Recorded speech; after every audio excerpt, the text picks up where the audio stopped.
Hi everybody, Jake here. Welcome to the video. Welcome to the channel. If you're new, we're back with the start of season 2 of It's Coming Rome, the series where we try to take Lazio to Champions League glory in as short time as possible. To anyone who's watching this second season, who's made it this far in the series, thank you so much for all your support. If we can keep that up by hitting the like button and aiming for 80 likes, then that'll be awesome, guys. It really does help in pushing these videos out to more people.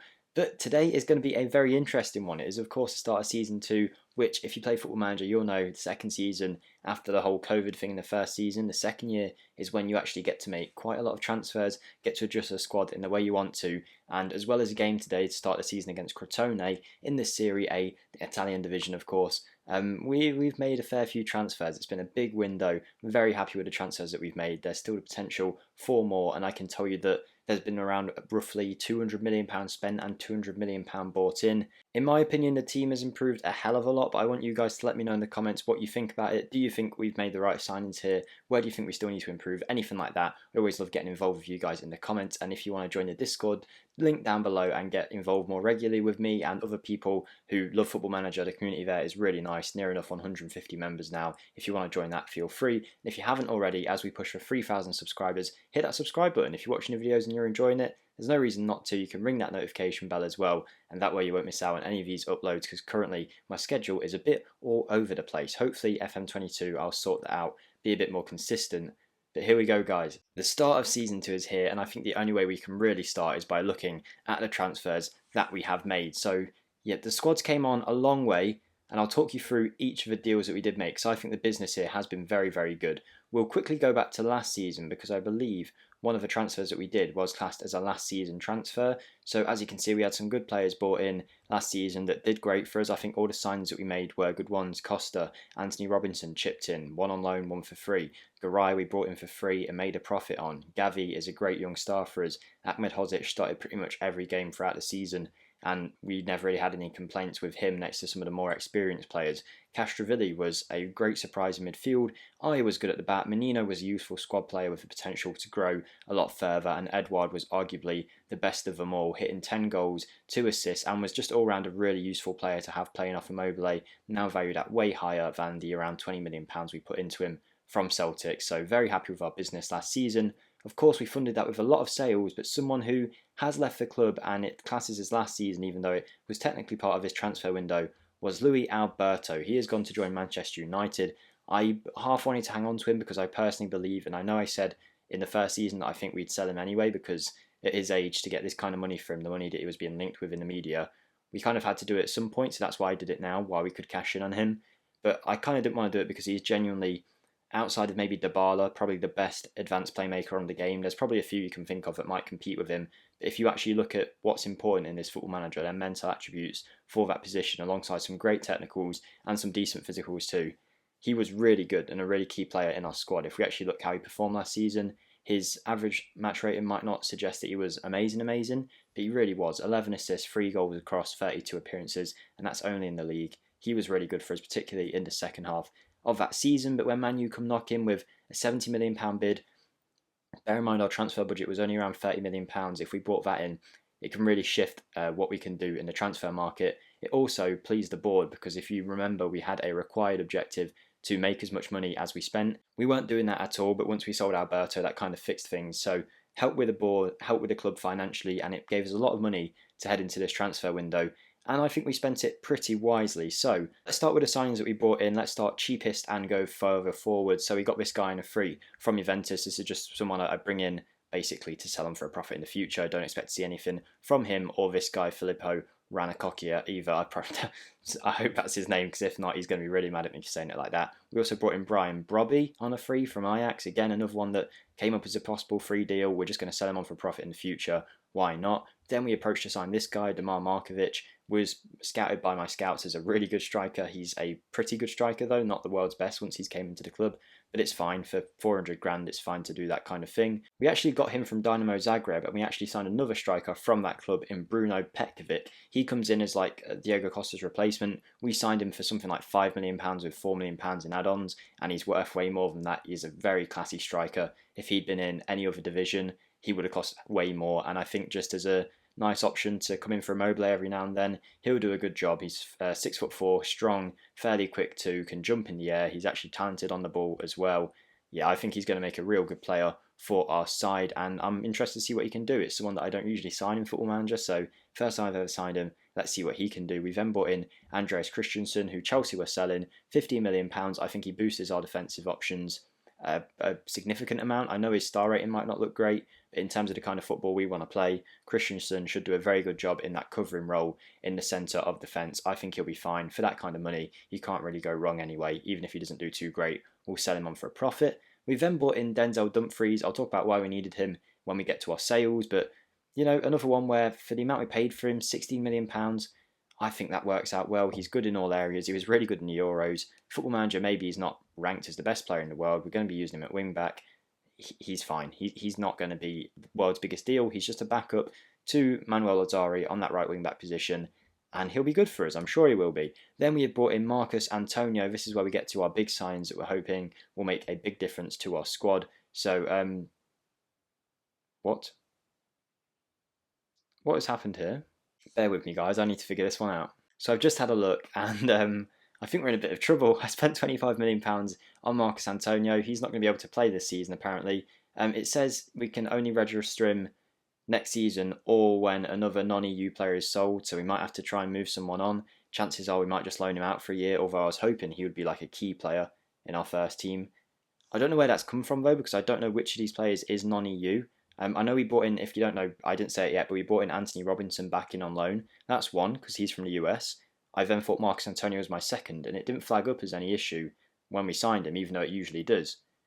So I don't know who's been classed as not an EU player. That's actually quite annoyed me, to be honest. I was looking forward to using him, but I guess Marcus Antonio might not be featuring for us. We'll have to figure out a way to get around it. If not, we might have to sign another midfielder and loan him out for a season. I'll let you know when we get round to it. I don't see any reason why that shouldn't have been allowed. I've only just found out now that he wasn't in the squad registration and all that stuff, so that's going to need to be sorted. We did, however, got a new player to look at in the left wing back position, and I think he will be this position's future for a long time. We had him in our Chelsea save. He's one of the best left wing backs, maybe the best left back wonderkid in the game. It's Nuno Mendes from Sporting Lisbon. We were able to get him for around £40 million. It's a lot of money, but he's someone that I identified early on in the transfer window as, we need to improve this position long term. Mohamed Ferres, Anthony Robinson, and Murisic, who are playing there, were all half-average players. Anthony Robinson will be a good backup to Nuno Mendes, I think, but to get a player in that position who's going to be one of the best in the world long term, I think is a good deal. He might not be the world's best player right now, but he might definitely grow into the best left back in the world. I'm pretty sure he will do, to be honest. So for £40 million, we brought him in, and then we spent the Luis Alberto money pretty much solely on this guy, Dani Olmo. You probably all know him. He had a really good Euros, and he's recently joined RB Leipzig in Germany. He had a good career at Dynamo Zagreb, and then he's moved on to Leipzig, where he has a good season, apparently, in Football Manager's world. He hit 8 goals, 8 assists, 7.35 average match rating. I just pretty much saw Luis Alberto a few years younger in this guy, so I thought, why not? We'll bring him in. And he is going to be a very key player for us this season, I hope. He's been great in pre-season, so we're hoping to get a lot out of him. So, minus the Marcus Antonio situation, I think a pretty good transfer window, even for £25 million, though. If he only plays with us next year, he'll still be a good player for us, so maybe not the end of the world, but we'll figure it out. And then in terms of outgoings, we did sell quite a lot of players who happened to be on loan who I'd never heard of, so I'll quickly go through some of the more important ones, and then I'll scan through some of the less important ones, the players that you've probably never even heard of. So Murisic has left for Wolves for £15 million. He's apparently valued at 28. I don't believe they'll ever get that kind of money for him because he's already 28 years old, so £50 million will take it. He didn't play often for us. Then we had this guy who was out on loan, Vedat Muriquai. He was here when we really started the series early on. Lazio had just bought him in real life, but he's not my kind of striker in FM, so he's moved on. We then sold Mohamed Ferres for just over £10 million, the left wing back, who again appeared a few times but nothing special. This guy was out on loan, Gonzalo Escalante. We sold him for around £8 million to Arsenal. So yeah, he's worth more now again, but another one where he's quite old. I don't think Arsenal will get the sell on they're expecting. Diego Costa left for £5 million, and then a load of on loan players left. So you can see people you've never heard of. You can look at the price below my head. Basically chipping in for £2 million. A bunch of players just contributing towards our transfer budget, really. Nothing special about that. at all. A few players have gone out on loan that we brought in. For example, Brian Bobby has been loaned out to Arminia Bielefeld. So overall, I think we've had a great window. It means that the squad now looks like this. If we go to squad depth, sorry, I've just seen a moth on my wall, so I'm ready to fight it, but I think I'll leave it for a little bit. He's going to see all these lights and come flying over in a second. During the game, I'm going to be batting him away. But back on topic, I think the team is at a very high level now. Immobile is, of course, our star man up front. We have got Petkovic, Correa and Edouard as our 4 striker options, alongside Immobile with Raul Moro to come in as the young striker. His name shouldn't be a mouthful, but it was for some reason then. We've then got Dani Olmo and also Correa can play in that attacking midfield role. Milinkovic-Savic if we need him. I've had quite a few people say that SMS should play further forward. We'll try it at some point this season, but now with Marcus Antonio maybe not at the club, we'll have to figure something out there. We've got Castrovilli, Marcus Antonio maybe in midfield, Milinkovic-Savic, Aya, Olmo. We've also got Parolo still floating around. We've got Gabriel Menino, who will be an option. Gavi in the midfield. We've got some good options there. Left wing back is pretty much Mendes and Robinson, despite everyone else being there. Right wing back is Lazari and Dumfries. And then centre backs, we've got some good options now. It's the only place where, with the transfer budget we've got remaining, which, by the way, is about £27 million, with potential of other sales, I think that's the one place I might improve if a good player comes up. But there's been things like I wanted to buy John Stones, but we'd already bought too many non-EU players because England aren't in the EU anymore. Even though he's worth £9 million on a transfer list, he looked really good. But we didn't pick him up. So, yeah, I think the defence might need improving. I just need one star centre-back to build around. But for now, I'm sure this will do for another season. I think we'll hopefully challenge for the title again, hopefully get into later stages of the Champions League. We got semi-final last year. I don't expect to get that far again. I think that was a bit riding on our luck, but who knows? And yeah, with that being said, let's get straight into the first game of Season 2. We are going for Edouard and Immobile up top with Dani Olmo in that midfield position, attacking midfield position, should I say. Still the same strike force, but Alberto is now gone, Olmo is in. Milinkovic-Savic and Castrovilli continue their good form together. I was hoping that would be Antonio, but of course he's not really here right now, so we'll have to figure that one out. We've got Mendes starting at left wing back. Interesting to see him today. Lazzari at right wing back with Aya, Acerbi and Luis Felipe, who was injured for the first half of last season, so he never really got consistent first team football. He was always sprinkled around as a sub and that kind of thing. So now I'm giving him his chance to start the season at the back. He should, in theory, be the best centre back that we have at the club, other than Acerbi really, but Felipe being younger, he's the one that we kind of want to build around. So hopefully we see something good for him at the start of the season. Strakosha is in the net, and that's pretty much it, guys. I think we'll be about ready to get into the game. I'm trying to look around to see who's not a non-UE player. Let's actually have a look. If we go for info, looking at Antonio, I'm seeing that he's a non-EU player, and I want to find all the other ones at the squad. So just before we get into the game, if any of you guys can help me out with what's going on, please do. But if we sort by info, I'm sure at one point we'll be able to see all the non-EU players. Let's just go to senior squad, actually. That'll be easier. Actually, no, we won't, because there's going to be some that we maybe brought in that are in the youth squad. So let's keep going. Non-EU. Right, bear in mind that I have been penalised for having more than 2 non-EU players joining in the same transfer window. Anthony Robinson joined back on loan. That's fine.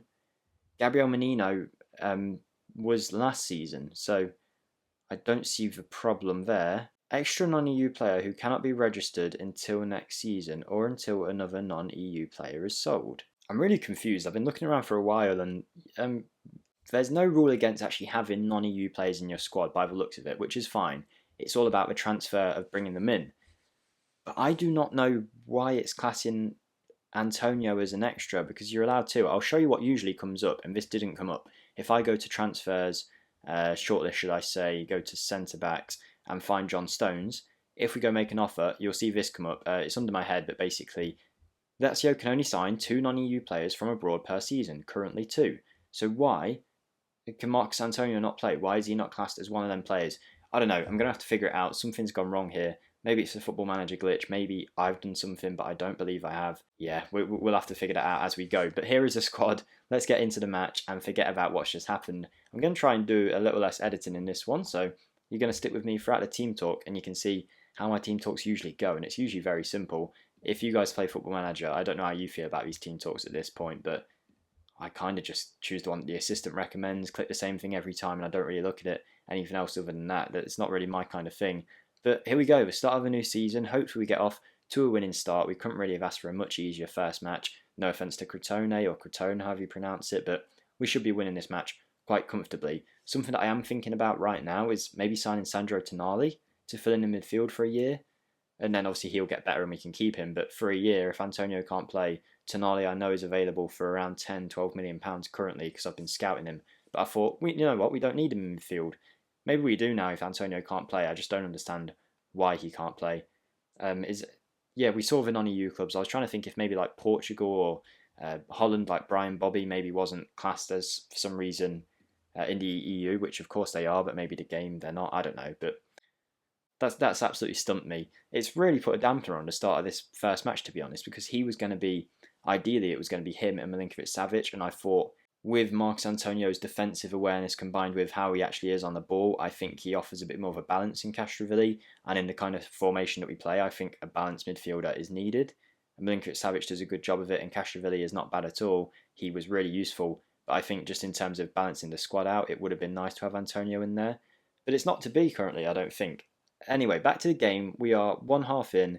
We've barely had any chances. We had a kind of set piece from a corner that didn't really work out. This is the first time we're actually seeing us play the ball around, and hopefully it does end up in a goal. It usually does when the ball gets to Immobile in that kind of position, but he took the shot a bit too early, I thought, and the goalkeeper saved it for the Crotone side. Now, we did have a slow start last season in terms of we were creating chances but not finishing. But then once Immobile got on the ball and he started scoring a couple goals, we were fine. So hopefully we can start that early this season. I don't want to see a 0-0 here, really.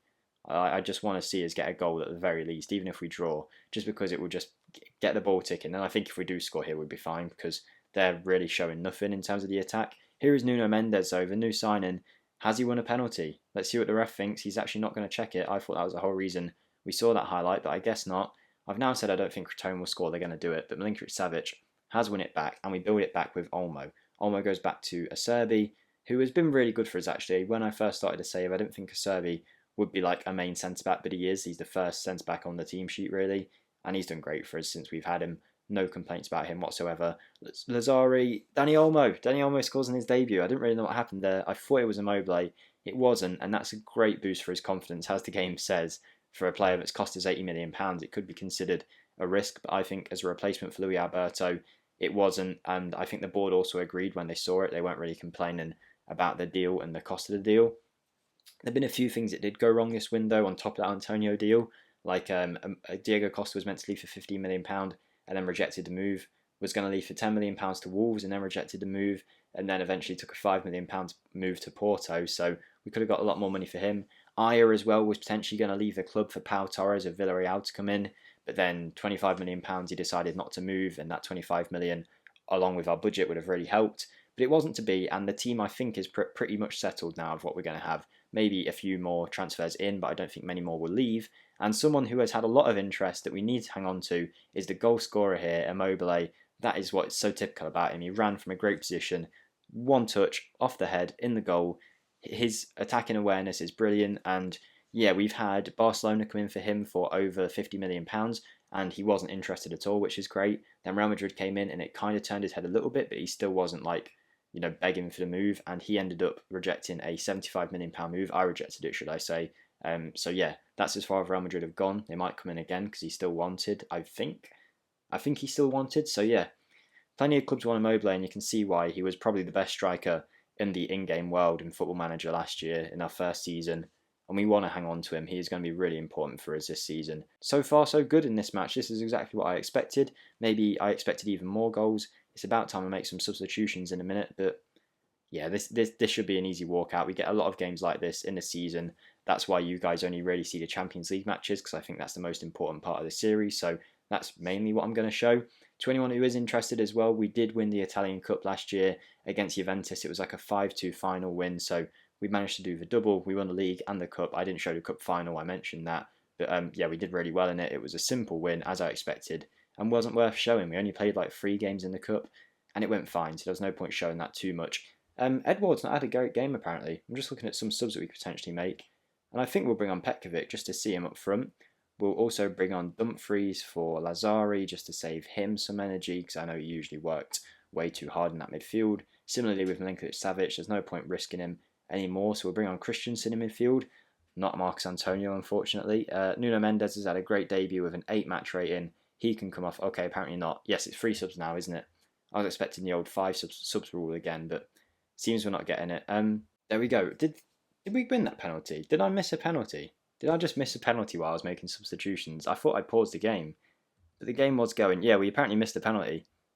Can we see it? If we go to... It doesn't matter, we missed it, but Immobile's missed a penalty there for us, which is unlike him, and hopefully doesn't shake his confidence too much. He's at least got that first goal. But I think we're going to see it out. The amount of shots and chances we've created in this game is pretty crazy, to be honest. This is what we want to see. Just get more clinical throughout the season, and we'll be fine. A 2-0 win is perfectly good to start the season off, though, in my eyes. And that is a great start to what should hopefully be a very successful campaign across all fronts, I hope, with the squad we've got now. There's a lot more depth than there was last season, in my opinion. Players like Radu have moved on. Parolo I decided to keep, but players of that calibre who were playing 5 or 6 games a season, your Diego Costas, have moved on for higher quality players that will hopefully help compete for them positions. So that was a great start. It looks like Nuno Mendes has got player of the match, which is great to see on his debut, the young 19-year-old. He had a great start there with an 8.4 average match rating. Well done to him. Already showing why we spent so much money on him.